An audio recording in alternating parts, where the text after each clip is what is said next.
Hey folks, it's Nate. Thanks for joining me at the art table again today. It's been a minute. I've been fairly busy, and I apologize for being away for so long.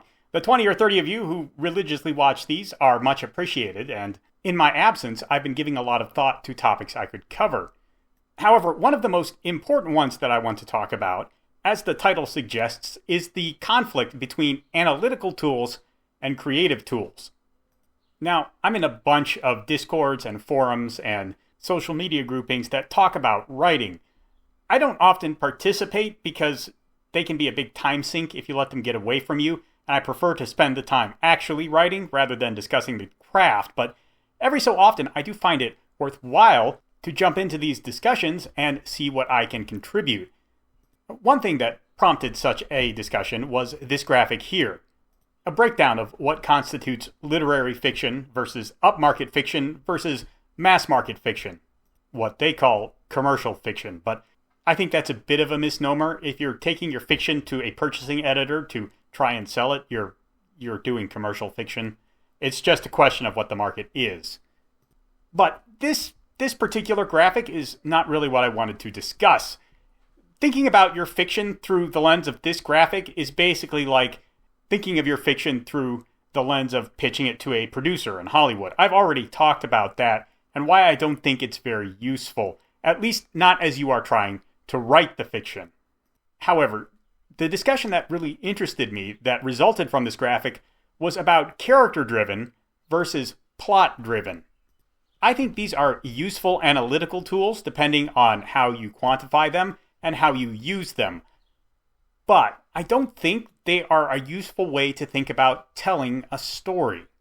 The question of whether a story is plot-driven or character-driven is really one that is assessed after you have the story, at least in its broader strokes.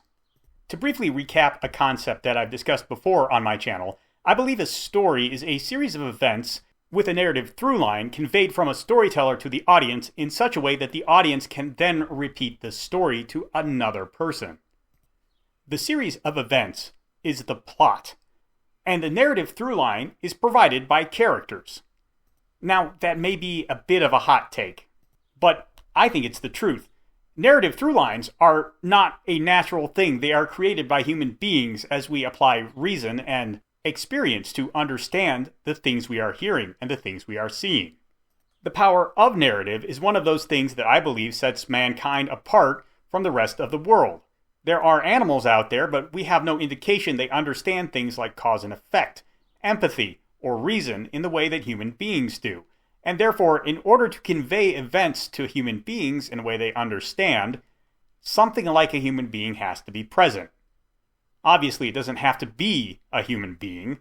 I myself am currently writing a story where artificial intelligences are a big part of the world. And while they're not human characters, they have enough human characteristics that we can relate to them in a way that creates that narrative through line that makes events more than just a history of things that happened, things that make them a narrative.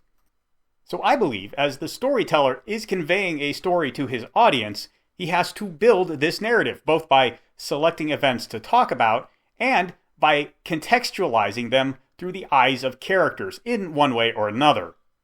So you have to have both plot and character. So what is meant by plot-driven or character-driven?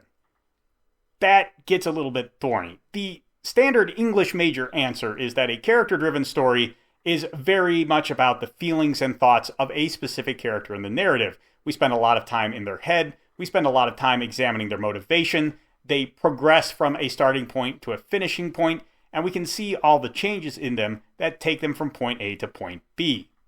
On the other hand, in English major world, a plot-driven story focuses on what is going on. It focuses on things people are doing, and it focuses on the outcomes of those actions. We don't get inside the characters' heads a whole lot, and generally the pace of events is much faster than in a character-driven story.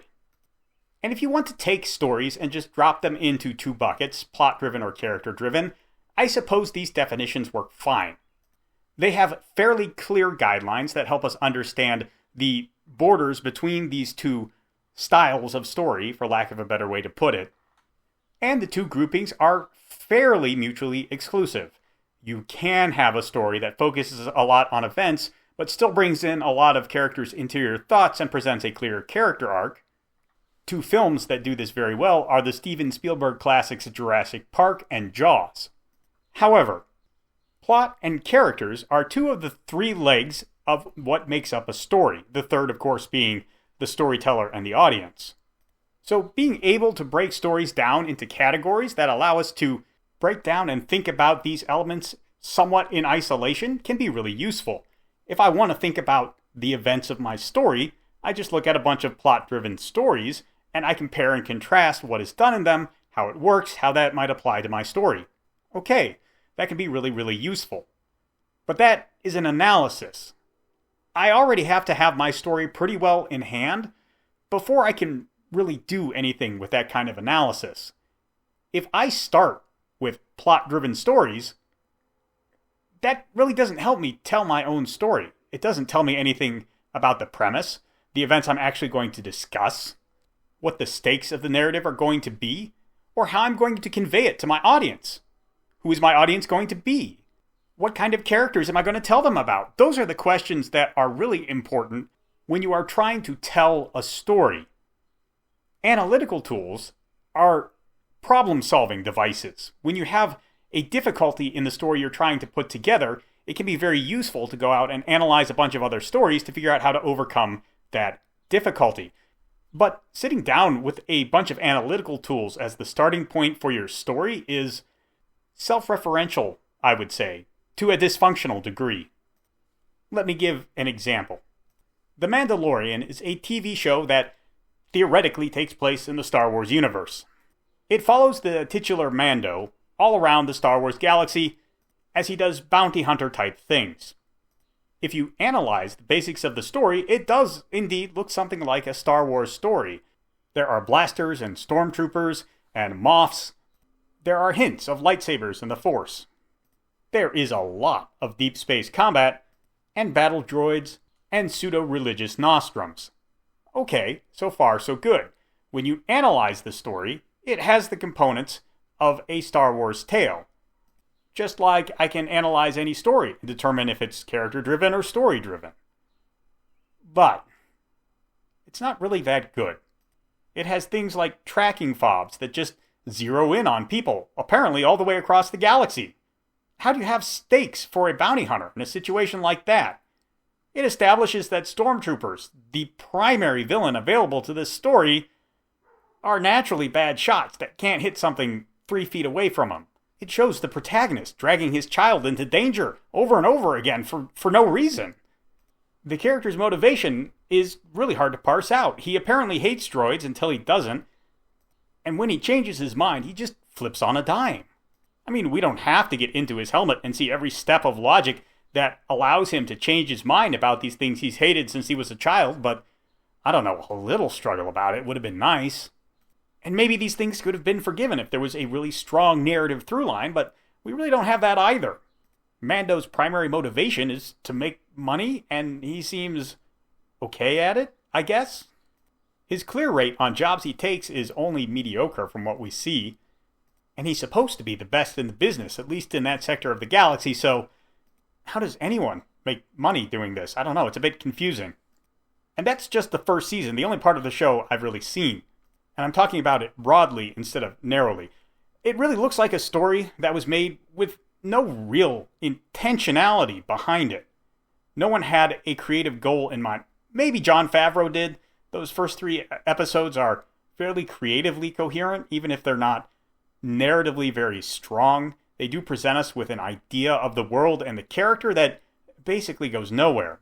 It's easy to see that by analyzing what exists, but when you sit down to create something, you don't have anything to analyze. So sitting down with the results of an analysis will not get you anywhere. It's, in fact, I think a lot more likely to lock you in a loop where you in turn produce exactly the thing that your analysis told you was bad, rather than what your analysis told you was good. Now, it might be possible to start by analyzing something that actually functions and then taking your analysis and trying to iterate on it to create another new and good story. That is part of what makes the story circle tick. But I also think sitting down to tell a story without that vision already in mind, something driving you to take the things you have learned from analysis and put them into practice, is just going to result in dull, repetitive, bland, derivative storytelling. And you know what? A lot of storytelling throughout all of history has been exactly that. So at least you would be in the average as opposed to in the terrible. There is more underpinning the downfall of a series like The Mandalorian than just its derivative nature. But I really think it's better to shoot higher than just average. It's better to have more passion than derivation. At least when you start out. There is a place for analytical tools, but it is after you have really poured that passion in. It takes you the last 10% of the way. And that 10% is really important. It's what makes or breaks a good story. But you can't just rely on it. You have to have that other 90%, that baseline that everything else builds on. That stuff you get from all the analysis, that stuff is just empty calories if it doesn't have anything beneath it. But if you do have something good beneath it, then it becomes the icing on the cake. So if you're like me and you spend a lot of time around these writing type personalities who are really interested in story and classifying them and analyzing them and understanding them, you're going to see this kind of thing a lot. And I'm not saying ignore it. But do remember where its place is. This is not a starting place. This is where you end up.